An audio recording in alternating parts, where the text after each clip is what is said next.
hormati hadirin hadirat jamaah sekalian, para pencinta ilmu, pencinta majelis ilmu, yang insya Allah kita semuanya senantiasa mendapatkan berkah dari Allah Subhanahu wa Ta'ala.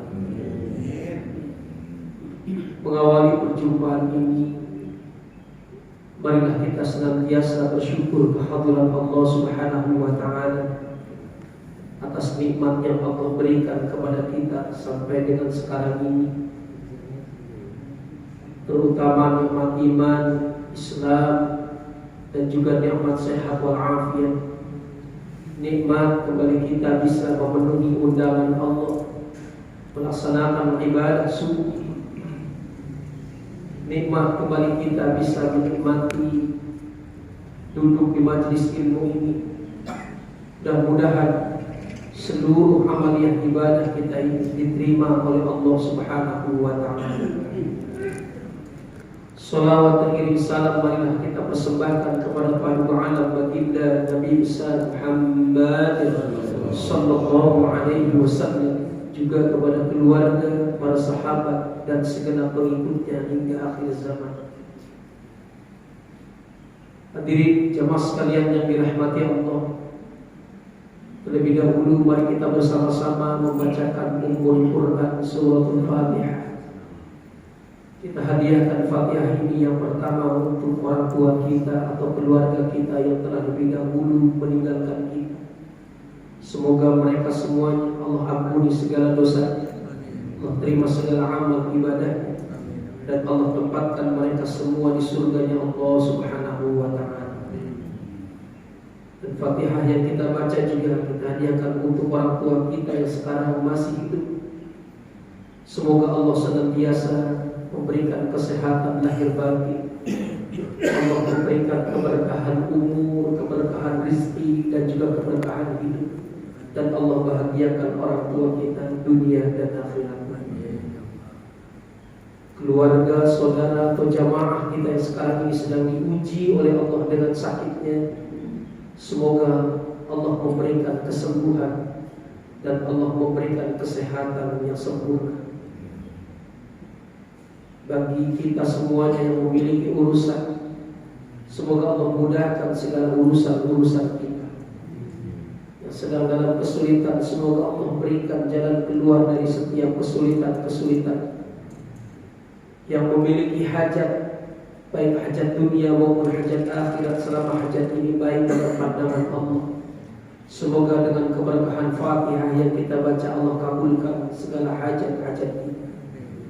Dan teruntuk guru-guru kita, mereka orang yang telah mengajarkan ilmunya kepada kita, menuntut jalan menuju surganya Allah, menghantarkan kita menuju ibadah yang sempurna ke hadapan Allah Subhanahu wa Ta'ala. Semoga seluruh ilmu-ilmu yang diajarkan kepada kita Allah ganti dengan balasan pahala yang berlipat ganda.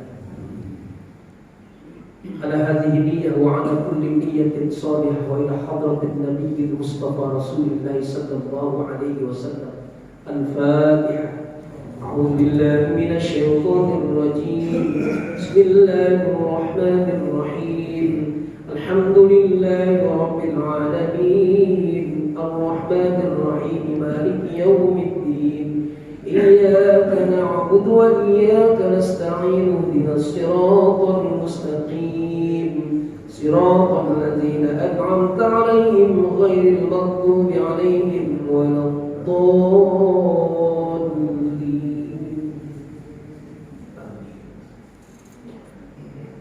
Bismillahirrahmanirrahim. Jamaah sekalian yang dirahmati Allah, kalau ada orang yang senang dengan kita, orang yang cinta dengan kita, orang yang membanggakan, maka tentu perasaan kita senang. Apalagi yang menyenangi kita ini adalah Allah. Yang mencintai kita ini adalah Allah. Maka tentu saja kita akan senang, bahkan lebih senang dari apa yang kita bayangkan.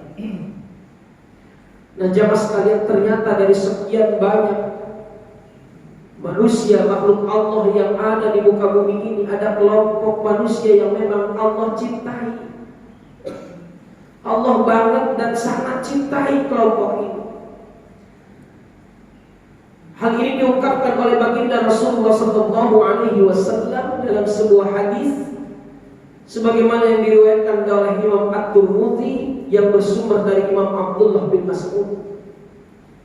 Kata baginda Rasul, "Salasatun yuhibbuhumullahu azza wa jalla." Ada 3 kelompok manusia yang dicintai mereka semuanya itu oleh Allah azza wa jalla. Rajulun qama minal laili yatlu kitab Allah, wa rajulun tasaddaqa bi yaminihi yukhfiha min shimalihi, wa rajulun kana fi sariyah fanhazama ashabu fastaqbala ma'ahu. Kelompok pertama yang Allah amat sangat cintai adalah rajulun qama minal laili yatlu kitab Allah. Mereka orang yang bangun di waktu malam, dia ibadah di waktu malam, kemudian dia membuka dan membaca ayat-ayat Allah. Jemaah sekalian yang dirahmati Allah, insyaallah kita termasuk dari kelompok dan golongan ini. Amin. Tapi mari kita lihat, benarkah kita ini semangat itu ibadah? Ketika Allah karuniakan kepada kita bangun di waktu malam, sesungguhnya orang yang bangun di waktu malam itu adalah mereka orang-orang yang istimewa di hadapan Allah. Kenapa saya katakan mereka adalah orang-orang yang istimewa? Sebab dari sekian banyak manusia, terutama umat Islam, di saat mereka sedang terlelap tidur, di saat mereka sedang menikmati indahnya, nikmatnya istirahat mereka, tapi ternyata ada kelompok manusia yang mereka justru ingin bercengkrama dengan Allah. Mereka justru ingin menghabiskan malam saat itu dengan ibadah kepada Allah. Maka mereka adalah orang-orang yang hebat. Apalagi kode bangun malamnya itu tidak melalui alarm, jamaah sekalian. Bapak-bapak kalau bangun kira-kira pakai alarm apa enggak? Nah, ada yang pakai, ada yang enggak. Ini kalau yang enggak, ini hebat ini. Kok bisa Allah tuh bangunkan kita jam segitu? Itulah tanda kasih sayang yang Allah berikan kepada kita. Saya tidak katakan yang pakai alarm tidak dikasih sayangi oleh Allah, enggak juga. Kan tergantung dari menyikapi ketika ada alarm itu, kira-kira tidur lagi gitu. Apa langsung tuh bergegas dia bangun malam, kemudian dia langsung menuju ke tempat kita bisa mengambil air, kemudian kita berwudu dan melaksanakan ibadah pada saat itu. Itulah juga orang yang masuk dalam kategori yang dikasihi, diberikan kasih sayang oleh Allah. Tapi sesungguhnya ketika kita ini bisa bangun malam, bisa ibadah di waktu malam, satu hal yang luar biasa yang Allah memang berikan kepada kita. Jamaah sekalian yang dirahmati Allah, bahkan kehebatan dan keistimewaan orang-orang yang bisa bangun malam ini, baginda Rasulullah SAW banyak ceritakan dalam hadisnya. Tidak perlu juga kita menyampaikan dari apa yang dipesankan baginda Rasul dalam kehidupan kita sehari-hari saja, atau para salafus saleh pun mencontohkan barangkali fadilahnya luar biasa banyak. Nah, jamaah, kira-kira kita ini kalau bangun malam yatlu kitab Allah atau tidak? Kita kemudian setelah ibadah buka kitab Allah, kita baca ayat-ayat Allah apa tidak? Kira-kira apa yang kita buka kalau bangun tidur? Sampai kelihatan. Yang dicari colokan sampai kelihatan. Ngecas. Dan jamaah sekalian yang dirahmati Allah, bahkan ada dulu di Mesir, pada saat itu Mesir tengah dalam keadaan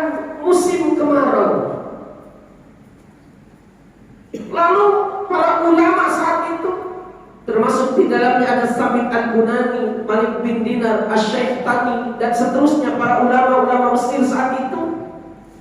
Mereka merencanakan untuk melaksanakan sholat istisqa, sholat minta hujan. Maka kemudian saat itu para ulama-ulama menyerukan kepada masyarakat yang ada di sekitar untuk persiapan melaksanakan sholat istisqa. Setelah waktu yang dijanjikan tiba, mereka para ulama, kemudian mereka masyarakat saat itu melaksanakan sholat istisqa. Selesai sholat, mereka berdoa agar Allah menurunkan air hujan. Ya, saat itu sudah sangat dalam keadaan kering. Mereka panjatkan doa, kemudian berlalulah sholat istisqa sudah selesai, ditunggu sorenya. Barangkali ada tanda-tanda alam yang kemudian Allah menurunkan hujan. Ditunggu sore, ternyata tidak. Barangkali besok dari pagi ditunggu sampai sore, bahkan malam, ternyata tidak turun hujan. Atau hari ketiga, di hari ketiga pun tidak ada tanda-tanda akan turun hujan. Sampai 1 minggu tidak ada hujan saat itu. Akhirnya para ulama kembali berkumpul. Malik bin Dinar, Sabit Al-Bunani, dan Imam Asy-Syaikh Tani kemudian menyatakan, kita laksanakan sholat istisqa lagi. Akhirnya disampaikanlah berita ini kepada masyarakat saat itu, agar mereka mau melaksanakan sholat istisqa kembali. Kemudian berkumpullah mereka di waktu yang telah ditentukan di lapangan. Dan saat ini atau saat itu lebih banyak lagi yang mengikutinya. Berharap ketika lebih banyak masyarakat yang melaksanakan sholat istisqa dengan doa mereka, Allah segera kabulkan permohonan untuk Allah menurunkan air hujan dari langit. Jemaah sekalian yang dirahmati Allah, sholat istisqa kemudian dilakukan. Berdoa mereka kepada Allah agar Allah segera menurunkan air hujan itu. Selesai sholat istisqa, kemudian masyarakat pulang, ditunggu sorenya. Ternyata masih belum ada tanda-tanda akan turun hujan. Sampai kemudian ditunggu esoknya, kemudian lusa, dan seterusnya, sampai 1 minggu pun tidak ada hujan. Akhirnya mereka para ulama kembali berkumpul. Gak apa-apa, kita laksanakan sholat istisqa untuk yang ketiga kalinya. Dan kali ini kita runut. Barangkali Allah belum menurunkan hujan karena sebab dosa dan maksiat kita. Kita minta kepada semuanya agar senantiasa mengawali dan memperbanyak istighfar, dan juga melaksanakan puasa. 3 hari masyarakat saat itu melaksanakan saum. Kemudian mereka juga memperbanyak istighfar sampai waktu yang ditentukan sholat istisqa kemudian dilakukan. Selesai istisqa, berdoa kepada Allah, ditunggu sorenya, masih belum ada tanda-tanda akan turun hujan. Esoknya ditunggu sama sampai kemudian lusa, dan 1 minggu tidak ada hujan. Ini para ulama ini, ya Allah. Jadi kita ada hujan gak kemarin ini? Ada ya, alhamdulillah. Baru sekali kelihatannya. Cipias kampung saya itu sekali. Tapi kalau di Cibinong, Citeureup, yang dekat dengan kita tuh, alhamdulillah tuh sudah hujan berkali-kali. Apalagi daerah Bogor Barat sana sudah hujan. Jadi kita ini masih belum. Nah, jamaah sekalian, saat kumpul di masjid tuh, Sabit Al-Bunani, Malik bin Dinar, Imam Asy-Syaikh Tani, mereka juga mempertanyakan kenapa sudah 3 minggu Allah belum turunkan hujan. Para jamaah sekalian, di saat mereka sedang berkumpul di masjid itu, lalu ada orang di luar masjid. Mereka atau dia pakaiannya compang camping lah kalau bahasa kita, kumuh. Lalu dia hendak masuk masjid. Dia kemudian ambil air wudhu. Selepas ambil air wudhu, dia masuk ke dalam masjid. Jamaah sekalian, dilihat oleh ulama-ulama Mesir saat itu, ya Allah, ini orang. Apa pandangan Bapak kalau lihat nih Pak, kalau ada orang pakaiannya kumuh, kayaknya bukan orang terhormat, kayaknya orang biasa. Barangkali pandangan kita akan mengatakan kalau dalam keadaan sekarang ini kayaknya dia itu pemulung, atau kayaknya dia itu orang yang gelandangan, yang gak punya rumah.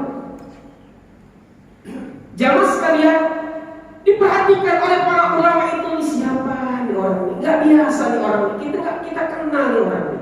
Masuk ke masjid, dia sholat 2 rakaat.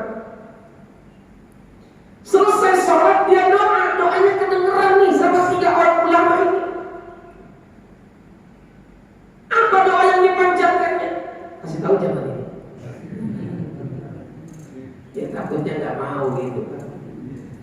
Jamaah sekalian, ternyata orang ini memanjatkan doa, ya Allah, kabulkanlah segala permintaan mereka, orang-orang yang ada di sekitar ini, ya Allah, masyarakat yang ada di sekitar ini, berkah Engkau mencintai aku, ya Allah.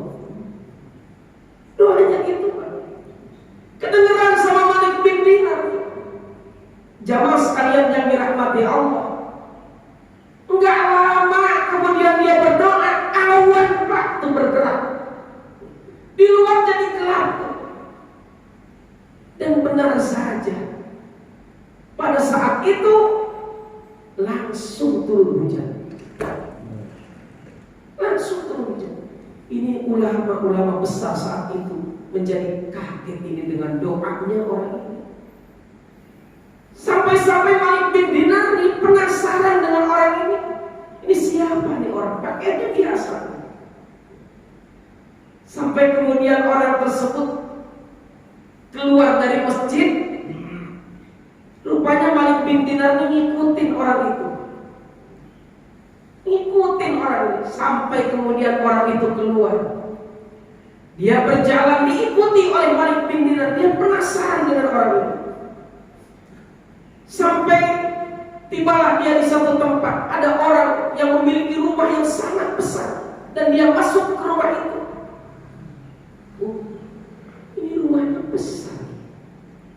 Dia masuk ke rumah ini. Setelah itu Malik bin Dinar cukup tahu sampai di sini. Keesokan harinya Malik bin Dinar datang ke rumah itu. Terus jangan ini ceritanya ini. Jamaah sekalian, ketika Malik bin Dinar sampai esoknya ya, sampai tiba di rumah itu, kemudian dia bersalam. Ada yang menjawab salam. Rupanya yang menjawab salam ini adalah seorang yang dia kenal. Seorang yang dia kenal sebagai seorang yang saudagar kaya. Wahai Tuhan, ada apa kau datang ke sini? Saya datang ke tempat ini, kemarin saya lihat ada orang masuk ke sini. Tapi ternyata engkaulah si pemilik rumah ini, kau sahabat. Lalu pemilik rumah ini mengatakan, Tuhan, di rumahku ini banyak orang. Iya, karena aku memang memiliki 100 budak. Bisa dibayangkan Pak, 100 budak. Oh, kalau begitu bolehlah kau perlihatkan kepadaku satu persatu budak-budakmu itu. Oh boleh saja. Ketika duduk dipanggil tuh budak-budaknya untuk kumpul 1 sampai 10. Gak ada yang wajahnya sama yang pernah dia perhatikan ketika kemarin datang ke masjid. 11 sampai 20 gak ada. Begitu pun terus sampai rentetan 99 jamaah sekalian. Gak ada orang yang mirip yang datang kemarin ke masjid. Tuhan masih ada.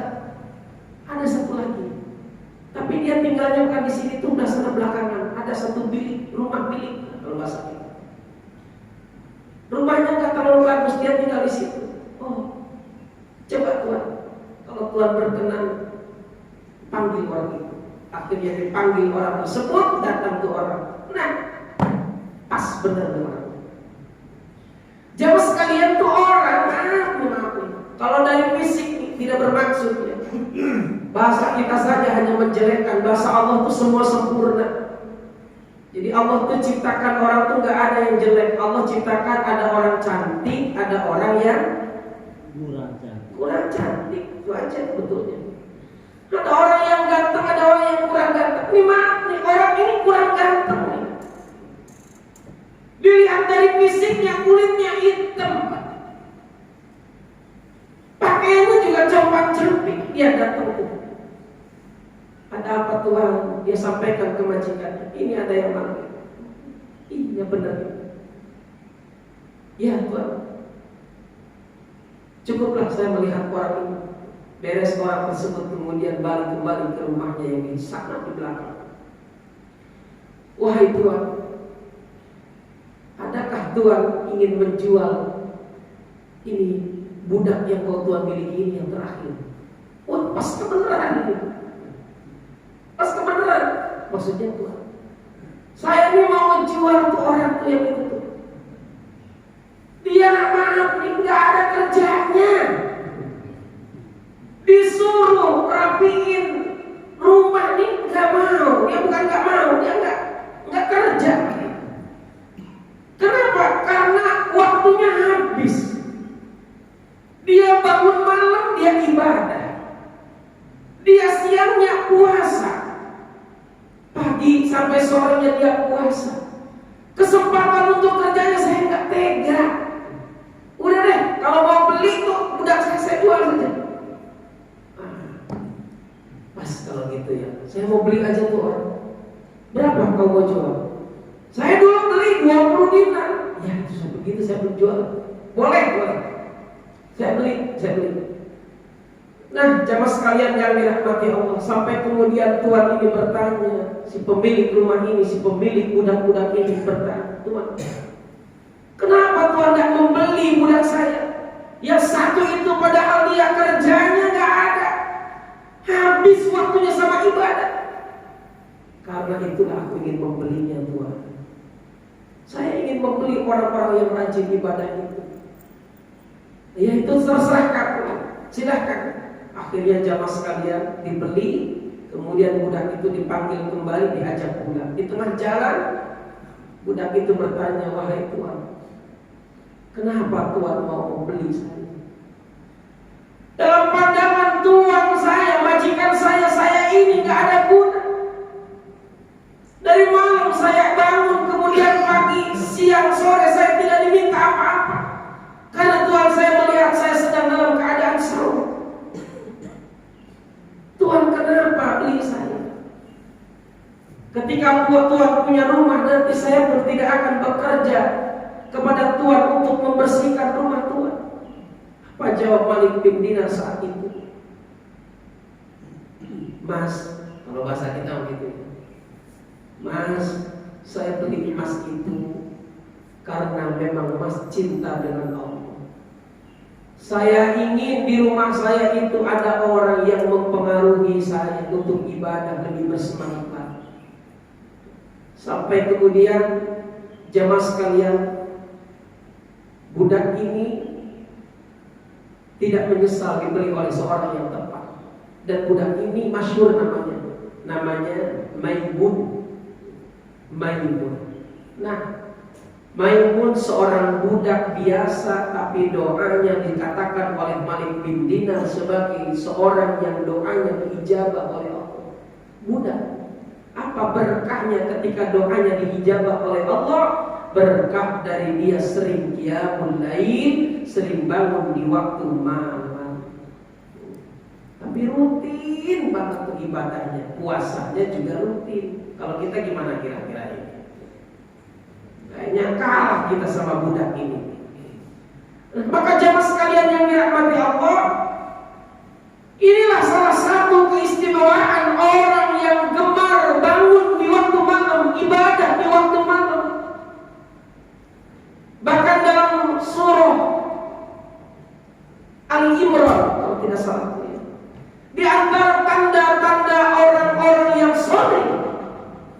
yatluna ayatillahi ana'al lail. Mereka orang-orang yang bangun, yang membaca ayat-ayat Allah pada waktu malam. Itulah ciri dari orang-orang yang saleh. Nah, ayo tanyakan dalam diri kita, seberapa hebat kita ibadah kepada Allah, seberapa hebat kita banyak membaca ayat-ayat Allah. Nah, inilah PR